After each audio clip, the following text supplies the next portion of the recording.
There was anxiety. I don't remember I dwelled on it very much because I think I was more anxious about where I was going to go. I was just ready to try to do what I could do and see what Right. was going to happen. How do I learn to survive day to day? I've got to be attentive. I have to be to learn in order to protect myself and those around me. Got assigned to the 11th Armored Cavalry Regiment, the only independent armored regiment in Vietnam. The rest of them were small squadrons at the most that were underneath things, but we were independent, although or parts of us were assigned to various infantry divisions at time, and as well as working with the Arvins. I got assigned to a security section in the headquarters troop of 3rd Squadron. And so I was in headquarters rather than a line troop because we had three line armored personnel carrier troops and one tank company and one howitzer, hog troop, we call them. Uh, and so I got into the headquarters of the 3rd Squadron and I went over to where to meet somebody. And this good old Kentucky boy, younger than me, but he came up to get me and he put his arm around me and we walked back to the hooch and he says, "It's going to be okay. You got this. This is one of the safer jobs there is in our group. Um, we'll be doing a lot of things outside perimeter and stuff, but this is a good unit," he told me. And he says, mostly, he says, we always, he told me we got a sergeant who's not great because he just called in our position openly over the radio when we got a Uh, little bit of trouble the other day. There wasn't anything bad happened, but he says we don't like him and he won't be here very long because of that. And so this guy was taking over because he was almost at the end of his tour, and he had another just a few weeks left, probably something like that. And he was the head of our three. We call them armored cavalry assault vehicles, beefed up M113 armored personnel carriers. So basically, my job became to do whatever they needed to be done, where they needed an extra combat vehicle or command vehicle because we had three radios on our vehicles, of which we kept two of the antennas tied down so we weren't real obvious. what kinds of missions then are you doing? Well, the first 6 months, I didn't have a crew hardly. I mean, other than training, when I took the training there at the base camp, we were in the base camp. The three squadrons were rotating out of the base camps. They were supposed to be in the base camp for a month and then go out in the fields for 2 months. It didn't always work that way, but my first month, practically, we were stationed right there in the Black Horse Base Camp south of Swanlock. I was initially a gunner until we went out to the field the first time in early August and set up a forward fire support base where the line troops were operating in and out of, and there was tanks in and out of it. And the mud was about 5 feet deep almost going into it, which was incredible. And I worked the LZ there. They didn't have anybody to work the LZ, and our TC was a slacker. He didn't like to do much work. And that's what my driver told me. He was experienced. He'd been there for several months. And so he never hardly pulled any duty. He was a sergeant, maybe a staff sergeant. But I ran the LZ. I learned how to unhook and hook the Chinooks coming in and being on the radio, guiding them in and throwing smoke and stuff. I did a lot of different things. I ran guys in and out of the field that were back for certain reasons, and then they had to go back out into the field in their line to their line company. And another one of our tracks might pull security to go run out there in the middle of nowhere, try to find the other troop and deliver them a person or two, things like that. Because sometimes they would helicopter out, and sometimes they wouldn't, or they would helicopter in or not. Um, So would these be, are some of these just day missions? You're in and out in a day? In the fall, they were mostly day missions. We delivered a big bulldozer out to one place, the Vietnamese location.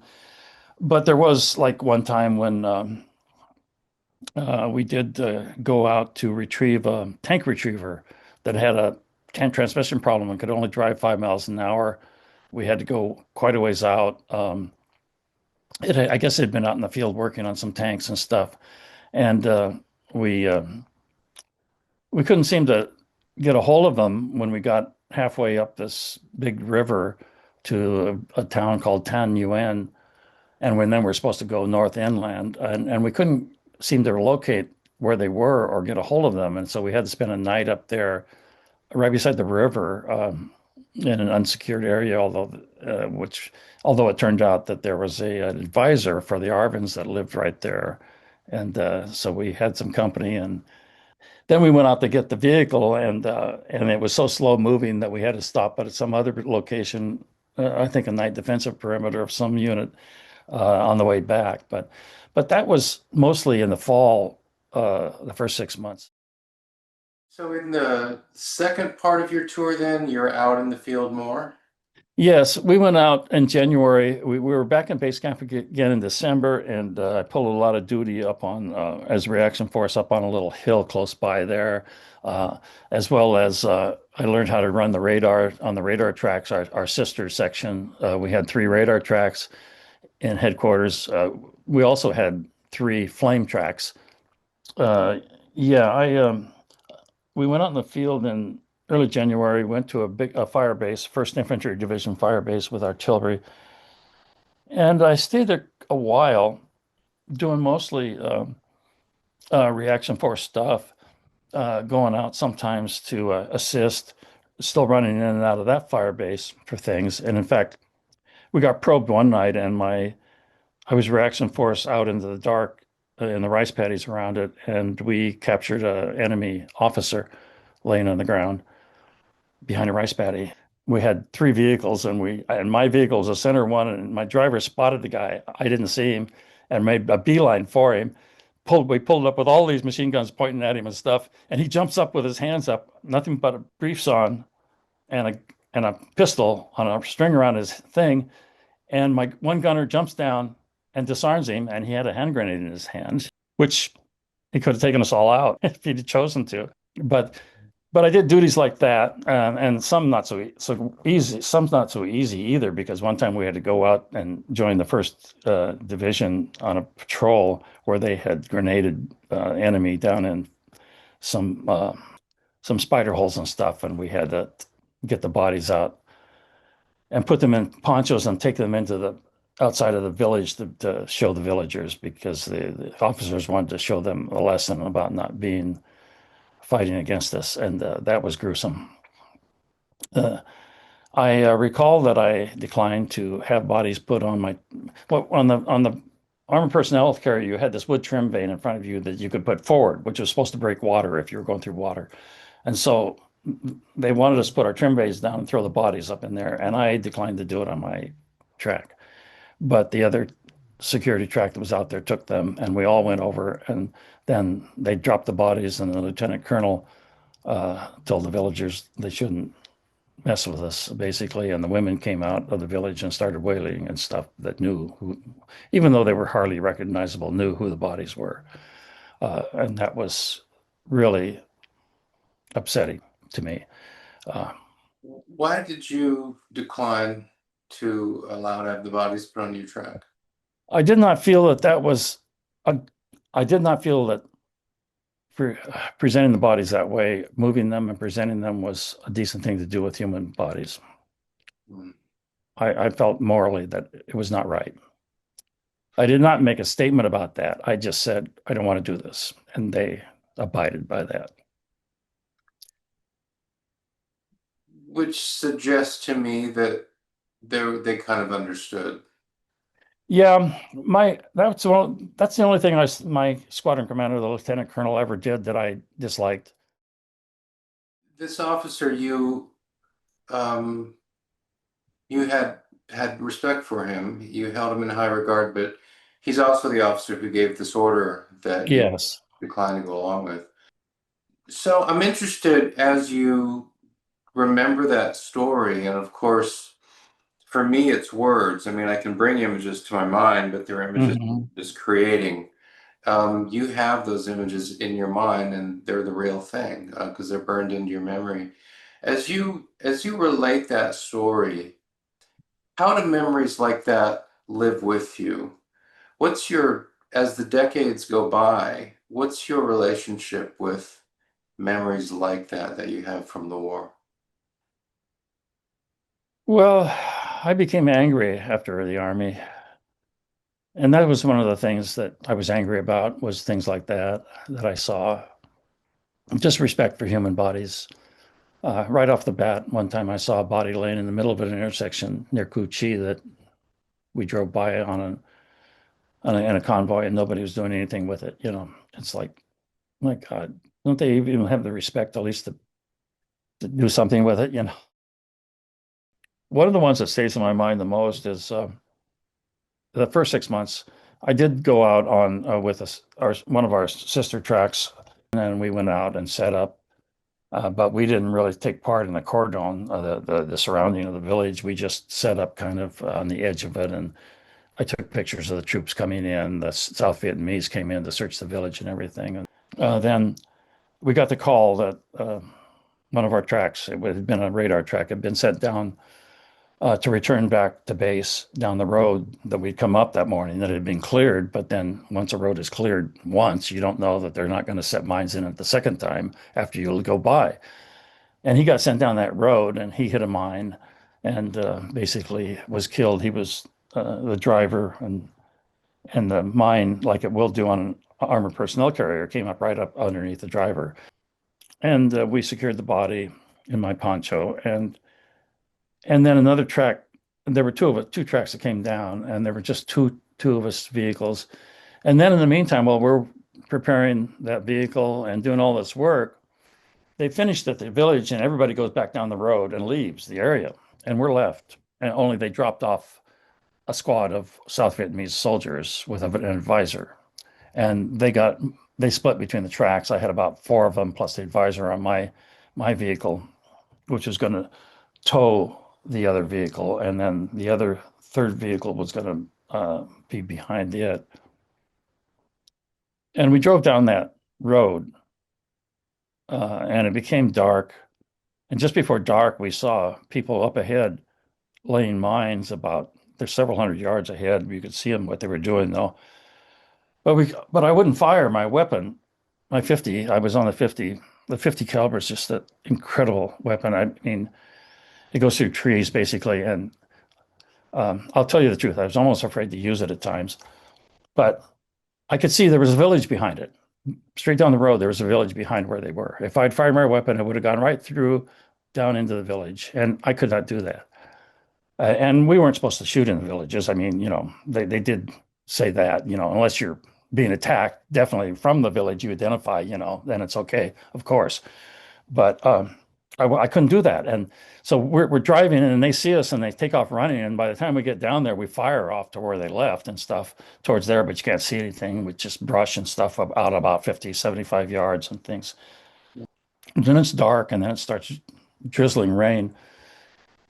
And then I remember I didn't really even realize what they were at first. I heard these kind of muffled explosions and they mortared us. Sometimes they were good with their mortars, and sometimes they weren't so good. Fortunately, this time they weren't so great, and I think they were firing small arms at us too, um, from some concealed position. But it was quite a ways off the road. It was not near the road because nothing hit us that I was aware of. But that night has stayed with me in my dreams forever. And partly it's because that was the first one of our casualties I saw, and I had known him. And I always wondered afterwards, why was it him? Why was I not that person? It's one of those things that sometimes veterans feel. And so for a long time, I had those dreams. And it's like they slowly changed over time. And anymore, it's like, it's okay. It's okay. It's either one of us. It's okay. It's like, yeah, I was the one chosen to drive him. Okay. I was at least privileged to give him the return trip. And so it's evened out. But of course, it's like a lot of the dreams. I have several different kinds of dreams that reoccur, but this one is okay anymore. It doesn't bother me. When it comes, it's not frightening like it used to be, or so upsetting in the fact that it's like, why wasn't it me? It could have been me. Yeah. What was that soldier's name? Edgar Tomlinson.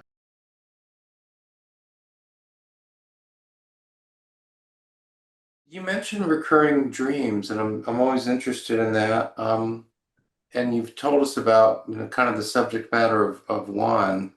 Um, is there another recurring dream you're willing to share about? Well,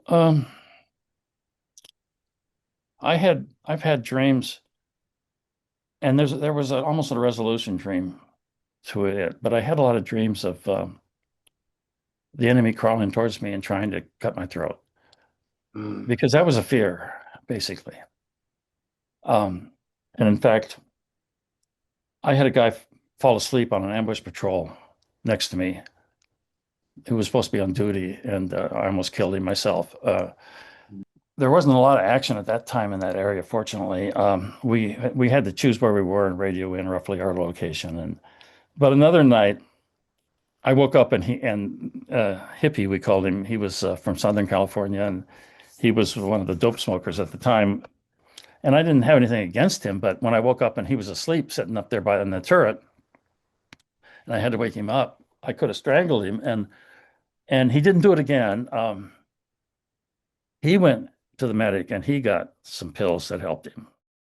And for some reason, I always had those dreams about the enemy crawling up and trying to get to me and do that.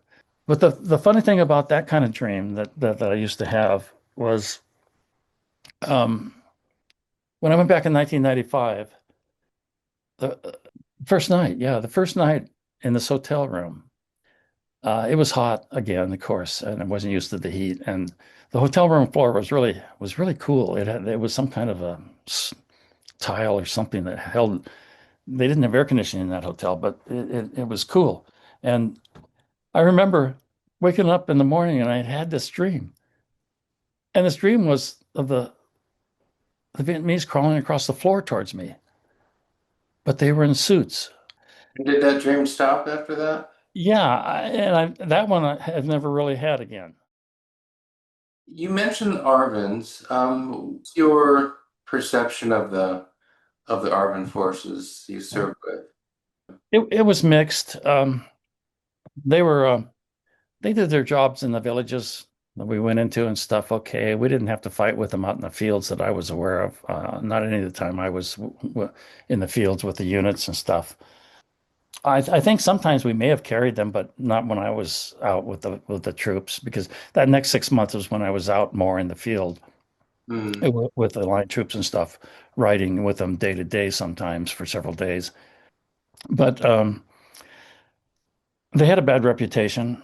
We all wondered about them, as particularly the ones the irregulars that lived in the villages, because we wondered, are they Viet Cong at night and irregular forces for the South Vietnamese in the day, you know? Yeah. But the other soldiers, you know, they were obviously not as enthusiastic about fighting as the enemy was. Our interpreters were great people. They were very good people. And actually, our Kit Carson scouts, which were mostly captured enemy, were mostly excellent. The key Uh, persons. yeah, Yeah. yeah, they were mostly very good. We could trust them. I don't know if I mean you know there was always a worry about being led into an ambush by people like that, but I don't know of any instances. Who are you dealing with mostly, or did you know? Are you dealing primarily with Viet Cong, Uh, NPA, with a mix? what I was aware of was um, I know over towards our base camp there were Viet Cong regiments still operating even after Tet, but they had a lot of North Vietnamese instilled into them by that time. And north of where we went then later was north of Saigon, up Highway 13, and to the east of it, and villages up there and fire bases near those villages. And it was most of the activity was Viet Cong at that time around that area. The main forces, the regiments there had not really built up much yet, and the North Vietnamese had not come in their own units yet during most of the first 3 to 4 months of that spring of '69. Yeah. So it was at that time, yeah, at that time mostly like the guys I mentioned about the spider holes, they were Viet Cong and they were local, and I went into as a reaction force one time into a local village that had a hooch surrounded. Only I don't think it was totally surrounded. It was partially surrounded by South Vietnamese with an advisor, and they had been this hooch had been suspected of supplying the Viet Cong with rice, and I guess from this village, and we got a call to go in that there had been contact, a few shots and stuff fired, and we went in there, and there was like a dead body laying partway out of the village, out of the hooch, and they hadn't gone into the hooch yet, and thought there might be others in there. But what had happened was three guys had run out of the hooch with all these guys pointing their guns at them, and two guys had made it out. Only one guy got killed. And one of the guys that made it out had a 100-pound sack of rice on his back and Wow. carried it through the gunfire. And when I heard that story, I thought, yeah, yeah, it's true. These guys, they're fighting for their lives, for their place, for their, you know, for their land. It's the way we would do it, Well, if did we were it, doing it. yeah, so that leads to the question. I mean, did it, at the time, did it seem a little puzzling or at least interesting to you that the Viet Cong or some of them or a lot of them are showing the kind of perseverance that you just described, whereas the Arvin, it's more ambiguous. Are these guys committed or not? And Yeah. did that ever occur to you? Like, why does the one side seem to be so committed and the other less so? Well, well, yeah, it occurred to, I didn't spend a lot of time thinking about it, but I figured probably, that the lack of motivation, there's a reason behind it. And we figured probably, there's graft in this government and stuff, and these guys just do basically most of them what they're told. There were some crack regiments, the airborne and stuff, and the South Vietnamese troops that were very good, but some of the regular soldiers and divisions, they did what they had to do. They tried to avoid some of the stuff, basically, is what we felt like, and we felt like they and the enemy kind of knew who was going to be where, you know, and And so yeah, it was not a good sight, a good feeling about the future.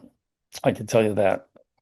what is that? Because I'm interested, what was it that gave you that perception? Was it partly an understanding already, maybe from stories you're hearing about stuff, what soldiers are saying about what they saw in Saigon, or just stuff you're picking up? I mean, did it already seem that corruption was a pretty serious problem in Uh, yeah, we knew that there was a big black market in Saigon.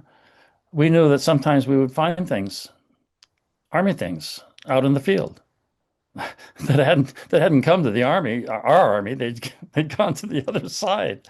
You know, you can tell by the attitude and the nonchalance. And the South Vietnamese army, they wore red sashes around their neck. Now we wouldn't do that.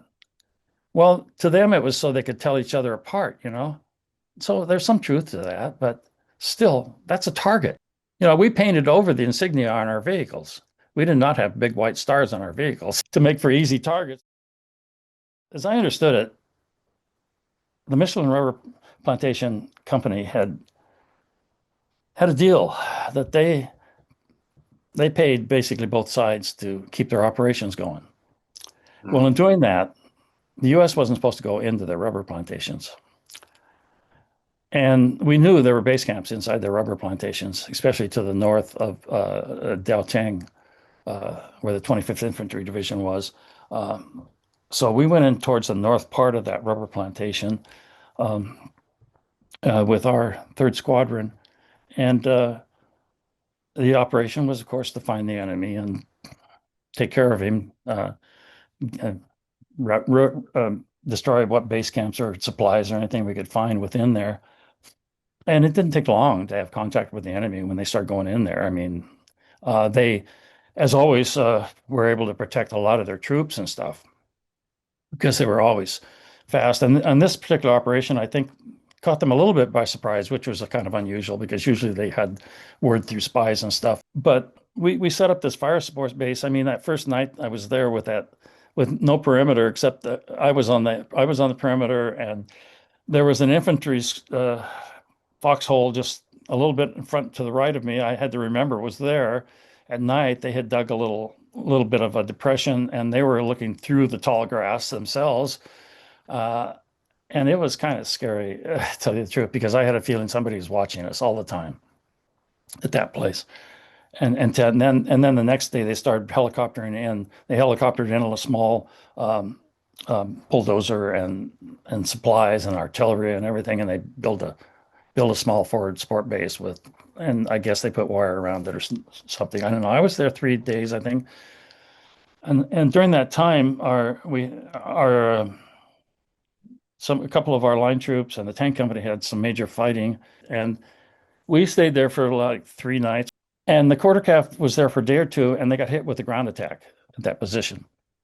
And they didn't have big losses, but it was a little severe. There were some losses. The quarter cav had to send in reinforcements and sweep the surrounding part of the perimeter, actually, to clear out the troops that were trying to get into the perimeter. They did get rid of a lot of the NVA in that part of the Michelin. They did succeed to some extent. Uh, Another part of the story, the first night we were there, they put in arc light B-52 strikes within 2 kilometers of Wow. that position. I don't think they bombed the Michelin itself, but they were bombing right on the northern edge around and not far from where this fire support base was being set up. In that June period, I got out there into the bush, into some old rubber out there near Cambodia. And one time we pulled into this part clearing, part treed with no undergrowth area. And there were some friendlies on the ground, and they were shorter and different uniforms. And I heard that this wasn't to be discussed. They were Cambodian troops.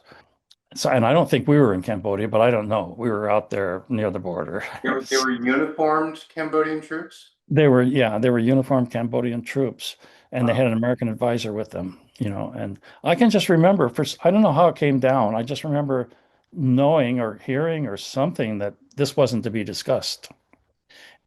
And then the next day after that, my tank in front of me hit a mine. That was the third mining incident that was close by, and I thought, I'm glad I'm getting out of here pretty soon because I didn't think that my luck would hold out for another mining incident because the tank just bounced and about a 20-pound charge, and the driver shook his head, and I think it might have blown a track, and they had to reattach it and move on. Wow. But if our vehicle had hit it, it would have done a lot more damage. And the MVA were wanting to go to hit the Anlock, is what they were trying to do, was to prepare to hit Anlock. And we were out there screening with our armored vehicles out there in the jungle and the bushes and the rubber, uh, trying to find them and catch them and prevent them from doing that. And I got sent out from Kwan Loe to take some guys out and join the squadron because our other security vehicle was out there and already, and I went out to join them. And it was one of those places where it was a little difficult to exactly find them, and there was only 2 or 3 of our vehicles, which was a little scary because I knew there'd been action going on out there just the day before, and I smelled them before I found them. I smelled the dead bodies of the MVA, which is something you never forget. I'd seen bodies before and stuff like that, but just overnight, the decomposition, they had a bunch of them stacked that they had stacked up there, I guess, to probably bury them with something. A lot of times they had a dozer blade on one of the tanks, and I remember driving by those, actually trying not to look, to tell you the truth, because it's horrible, the smell and everything. And then we got to the unit, and then we moved on. I discovered that my battery wasn't charging on my vehicle. The alternator, something had gone out. And so that's when I followed the unit, and the tank hit the mine, and then we moved on, and then I had to separate and go back to Kwan Loy. And I got back to Kwan Loy, and the maintenance guy I had known for some time that worked on the vehicle, he came up to me and he says, "Oh, we're going to have to get a part for your vehicle, and it's going to take 2 weeks. I know you've only got 2 weeks before. No, it's going to take at least a week, and you've only got 2 to 3 weeks left in country. He knew when I came in, and he says, "You're not going out again." And then I got Chinook back to Benoit and then to our Black Horse base camp. Then went down to the 90th replacement, waited a day, and got a flight back. I had less than 2 months left. And so when I got to Oakland, they gave me all my papers, a brand new uniform, Class A uniform, and released me from active duty. So I really only served a year and 10 plus months in that of my 2 year stint and got credit for a full 2 years. Um, So you come home from Vietnam, and within a couple days, you're basically a civilian again? yeah, I don't know if I even spent a night in Oakland. I must have spent one night. It went fast. But yeah, basically, when I saw Saigon fall, and I knew pretty much it was a foregone conclusion. I mean, I cried. I felt we'd let entire people down. That we had, you know, that we had made promises and stuff, and we had put them in a position of failure.